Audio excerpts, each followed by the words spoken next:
Quite a beautiful morning. Welcome to Women's Corner. My name is Rose Blossom. Remember, this program runs every Monday through Friday, and of course from 11 a.m. to 12 noon. Remember, this program is focusing basically on women, and of course, likewise, we have sometimes the men and the children. You're welcome to the show. We are streaming live on Facebook and Twitter at Galaxy Television. And of course, we have a YouTube channels too. You can actually, just watch us there, like, subscribe. We have Galaxy TV News, Galaxy TV Comedy, and of course, we have Galaxy TV Entertainment.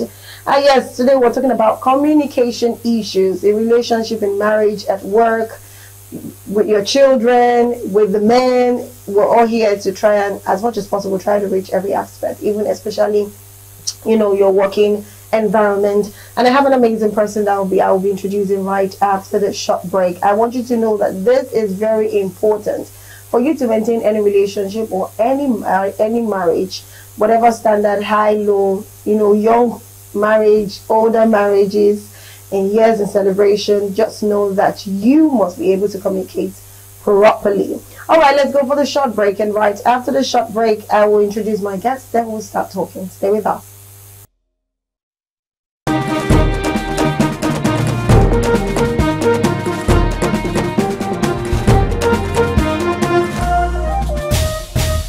We'll also be having a full rundown of that one, but for now, let's still get talking with our guest. We have our guest. Her name is Anka Amurawaye. She's a parenting skills advocate. She's a health ambassador. She's a women advocate, and of course, she is an editor. Welcome to the show, ma. Good morning. Okay, so I said we're going to discuss how people in the office, colleagues, how they need to communicate, and of course we're going to talk about relationship. But first, let's take it to the marriage aspect. Now, we've had situations whereby a couple their communication gets so bad that it's either the man keeps ignoring her because she keeps shouting or raising her voice, or a man is ignoring and the woman is also ignoring because she's probably tired of talking. So I was asking, what exactly what happens that makes couple get to that level of communication breakdown? Okay, good morning. In my opinion, I would like to say that it didn't start overnight. If people don't even learn or understand that they have modes of communication or how a person communicates, and it's not understood by the second person.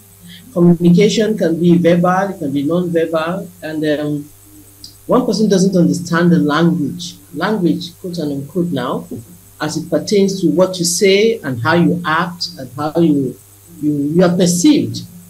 If that understanding is not there, and then constantly, persistently, I should say, the person is trying to communicate and the other person is not understanding or does not even perceive it, it comes to a point where no matter what the person, let's say person A is saying, and the other person has not gotten a response, it just clams up. And then you have this terrible situation of where I'm talking, you are not listening, or you are not understanding, and you are not responding. I believe it's the onset of understanding what the language of the person is at the very onset of that relationship. Okay, thank you very much for that response. So you said something very important. You said that some persons don't even listen. Now, a lot of times we tend to say when you want to talk to your husband, you have to be calm, you have to be quiet, you have to be this. Now, I feel like there's also another part of the problem in communication that a lot of people, evade. Is a part whereby, does this person even know how to listen? Because listening is also part of communication. Now, when someone believes that whatever you're saying, maybe you just, you have an issue with your husband and he believes in when you tell me once, just let it go. And obviously, you tell him once, you let it go, so it doesn't look like you're nagging. There's a continuity. And maybe you pictured yourself, maybe just like last week, and you see him doing the same thing you communicated to him politely not to do. He's doing it the following week. Now, if it persists for like the first week, the second week, the third week, I know we women, sometimes we lose it, and the next time we'll probably be explaining is by nagging and by talking a whole lot. Now, what happened? Why do you think a woman should keep communicating that? I'm not saying she should shout though, but why do you think a woman should keep communicating in that pattern, knowing fully well that the person she's probably even communicating with is not listening? So at this point, what do you think a woman should do? I know it's not nagging, but what do you think she should do when she keeps talking and yet is not listening? There are two things you can do. First is to find out if he has actually heard and understood what she's saying. You can repeat and say, okay, look, I said this. Do you understand? Has it been, what do you think? What's your opinion of what I said? Have him repeat or have him tell you his understanding of what you said. Because like I said, you come from different backgrounds. How you perceive an issue or what you understand of what the person is saying can differ. If, for instance, a wife, let me give you an example. A wife is saying, I think this is what we should be doing when we eat. This is how I believe it should be done. This is how we should, or another example, this is how we should allocate each money or our finances. This is how money should be spent. And the husband ignores it, ignores now, possibly because he hasn't even gotten her point of view, which could stem from what he's been used to. Maybe it comes from a home or from a family background, and that is not how the things are done. And so, despite the fact that the wife has said, I suggest we do it like this and like that, he doesn't see it in that way. And so he doesn't even consider it important enough to imbibe. So it's like water on duck's back, if you get my point.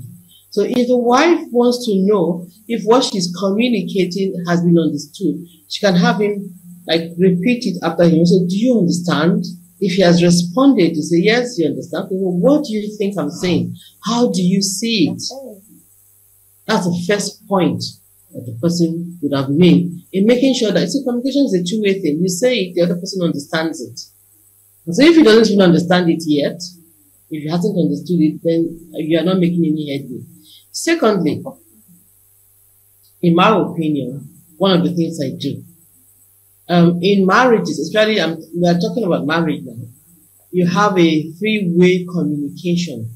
That's what I do. So you have God on top, then you have the wife on the left, and you have the husband on the right. Either way, but God on top. And so if I'm not able to communicate my pains, my fears, my concerns, whatever it is that bothers me, I take it up to God and say, can you tell him, especially, but of course this only works if the person you're married to is God-fearing or is a child of God. I'm sorry I'm taking it up to this point, but this is exactly what I do. And then you now say, talk to him and let him understand what I'm trying to say. So two things. Find out if he really has heard you, heard in this point, understood what you're saying. And then also talk to God concerning it. Okay. Does that make any yeah, point? Definitely. It does make sense.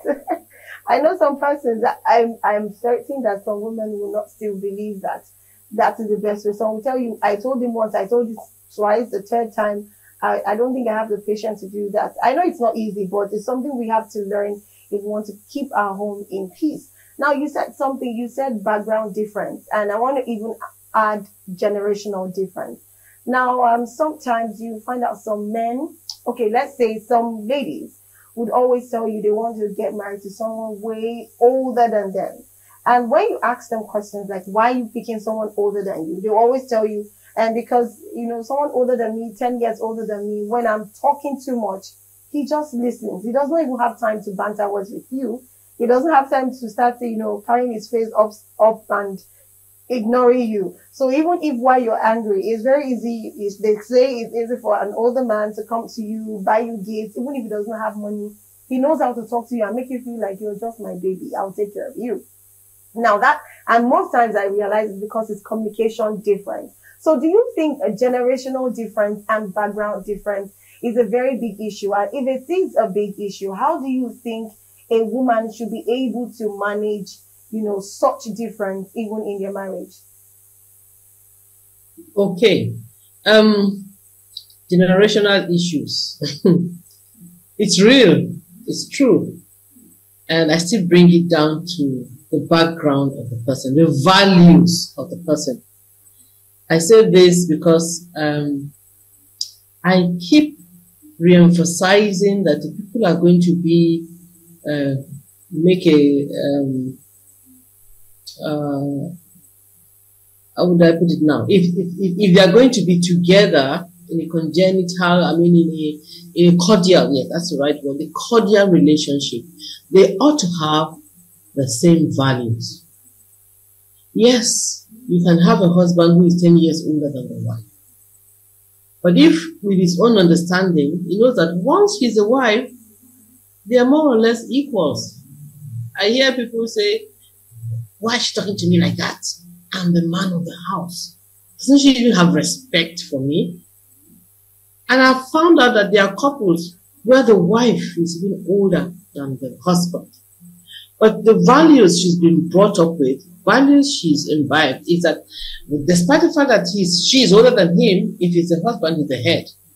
There's a way you can talk to a person who is older or younger. Respect the same reciprocal.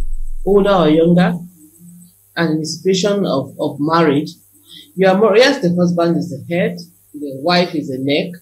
The head cannot move without the neck. My pastor, God bless him, would say that we are created equal, male and female. Yes, one leads.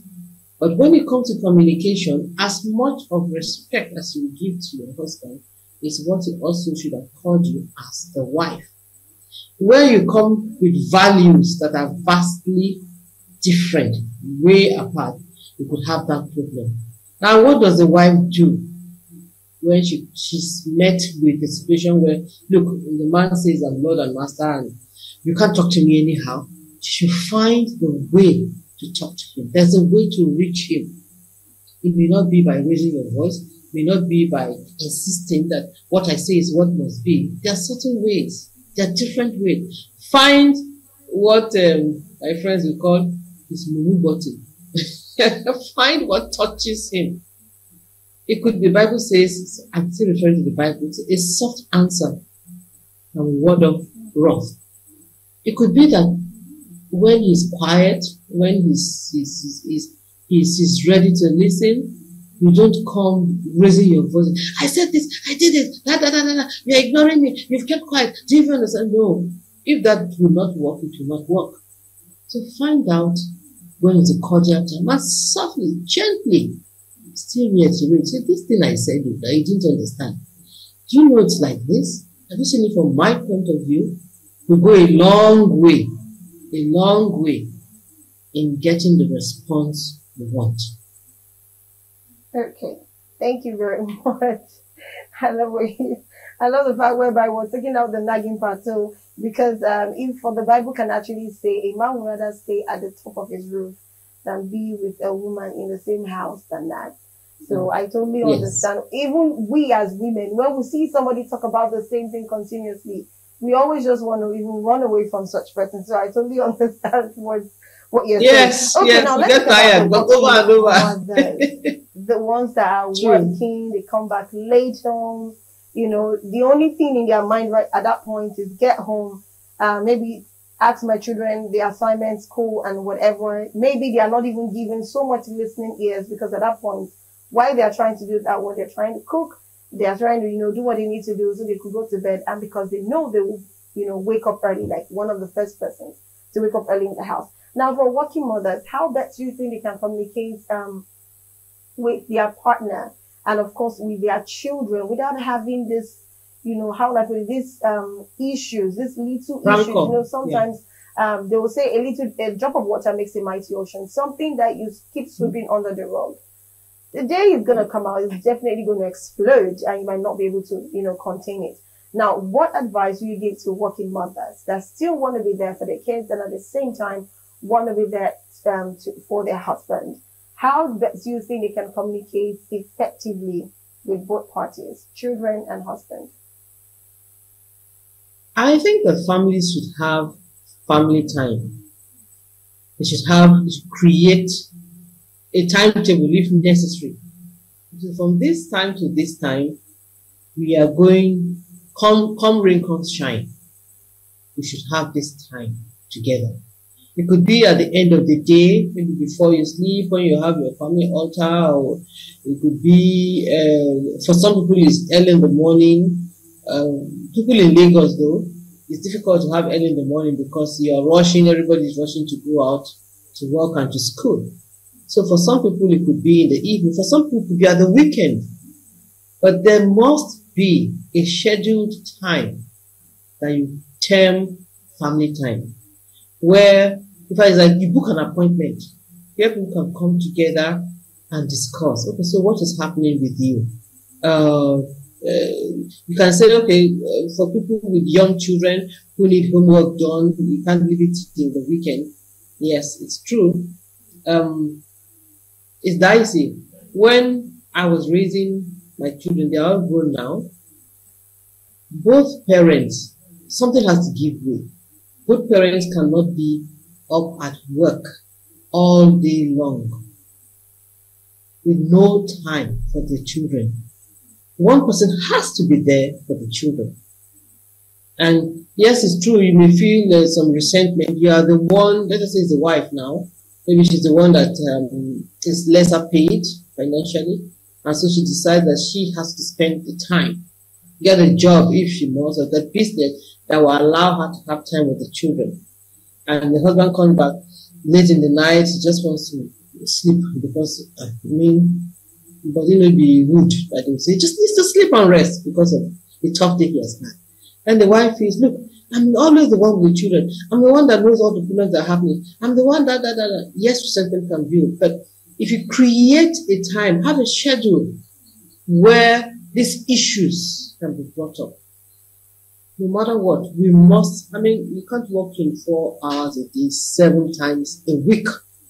That time has to be created, where it is family time, where we can talk, where we can express ourselves, where we can share our views and our pains. It is actually extremely important. So the question now, if I get it right, is what does a woman do? A woman do in a situation like that is create the time. Have an appointment for it with the children and your spouse. Oh, thank you very much. Okay, let's move quickly over to colleagues because we've been on to marriage for a while now. So let's talk about an office setting. This is because sometimes, as a woman, if you're not careful, when you have to deal with the male in your office, your male colleagues, you might get misunderstood, especially when you have boundaries and you have you're trying to keep your self-respect.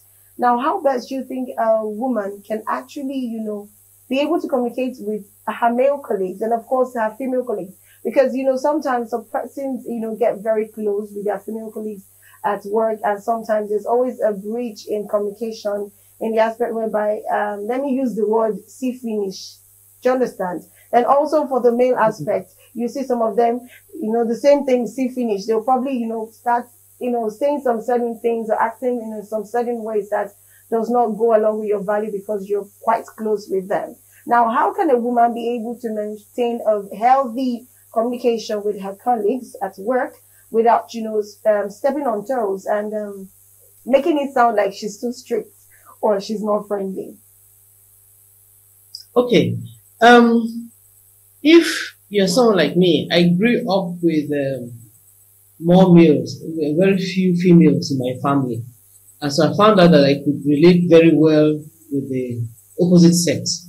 I had friends right from childhood who were boys. But throughout all the time I had friends, close friends, matter of fact, I always had invisible borders that will not be crossed. They are invisible. Some of them are unspoken. They are non-verbal. but you know they are there. And so I had classmates that I've not seen for like 40 years recently, my secondary school classmates, and they come up and say, Anka, now you can talk and you can chat, and we're so scared of you. Well, my father was the principal of my school to start with, and the boys were scared of my sharp mouth, according to them. I was not scared of boys, because I grew up with a lot of boys. I could banter with them, but there were certain things they knew they could not run by me. These are part of what, if on the inside of you, you decide that there are certain boundaries, set boundaries. And in the same way, even with our female friends, there are times they will come up and crack jokes, offensive jokes as far as I'm concerned. If they see from your face that you are not amused by it, and you state what your values are, your thoughts are, there are certain things they will not say and they will not do. Yes, you be friendly with everybody, as the Bible says, as much, I still keep going back to the Bible, as is within your limits to be at peace and at rest with all people. When it gets to where certain things don't align with your own views, you say, sorry, this will not pass. You can't run this by me. Yes, you may look strict or you may look unfriendly, but this is what it is. I think if people have those values at the back of their mind, they know that if this one will not pass, they will know how to conduct themselves when they are around you. Be friendly, be congenial, be cordial, but have your boundaries. Thank you. Okay. Okay, thank you very much, Ma. I like the fact whereby you said you're even more closer to the male, and at the same time, because of how much you can, tell them the truth to their face, they tend to always, be scared of you in a way. And I will not even say they are scared. I think they are respecting the boundaries that you've created, of course, because they know when they pass that boundary, you're going to give it to them straight up without hiding any, truth behind. Okay, before we let you go, you've done fabulously well to this topic. We're not able to touch the relationship, but we'll touch marriage and, of course, colleagues. I want to ask, what last advice do you have for both women, men, children, when it comes to communication, just in case maybe there's even a communication barrier right now. They have issues probably communicating with their mom or communicating with their dad, or, husband and wife have issues communicating with themselves, or, someone, colleagues working together have issues communicating with themselves. What advice do you give to people right now about this topic, so we can just wrap up with that? Yes. Basically, I will say this. Be patient. And when you are at that point where you are just meeting a brick wall, go back to yourself and ask yourself this question: what am I saying that he is not understanding or she's not understanding? And this works for your children and your spouse. Either way. How am I communicating? Why is he or she not getting what I'm saying? Is there another way I can go around it? Is there another approach I can take? And this is more difficult for us as African parents in particular, where we feel we are talking to your children. Once you say it, once you say jump, just ask me how high. Sometimes that may not work. And so you want to ask yourself, how do I reach this person? What am I doing? Am I being patient enough? Am I taking my time? Am I communicating properly? And if you're not, go back to the drawing board and find a way around that situation. And God helping you, you'll be able to crack the nut. Thank you. Yeah. Thank you very much, Ma. Thank you very much for joining us on today's program on Women's Corner.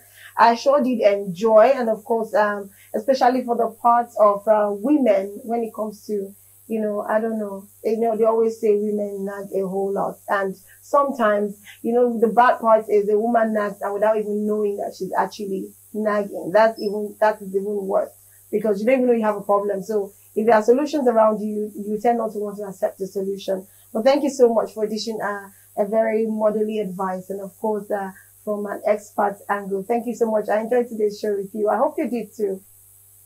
Thank you so much. It's been a wonderful time. And I truly have enjoyed the questions. It's talking to myself too. You know, we keep learning these things. Thank you. It's a beautiful session, a beautiful program, and I wish you the very best. God bless you. Thank you so much, ma'am. Bye for now.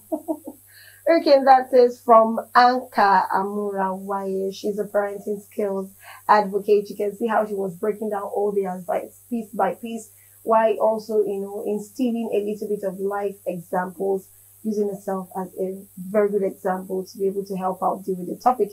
And remember, she's also a health ambassador. She's a woman advocate, and she is an editor. That's where we come to the end of today's program. I'm just going to recap a little bit of the things that she said. What she said, you have to learn to listen and always get feedback. If you feel like you're saying the same thing too much to your spouse or your children or your friend, and they keep, doing the same mistake, I think probably you should always ask again. When you tell them and they say, I've heard you, you should always ask again to be sure if they really got what your message was. And of course, if it's not still working, find another way around it. She also said for families who are working mothers or working fathers, of course, working fathers every time. You should always have family time. Make a schedule that you can work with for your kids to be able to bond with you. And lastly, for colleagues, set your boundaries. Make sure nobody tampers with your value. That is what defines you. So that's the end of today's program on Women's Corner. My name is Rose Blossom.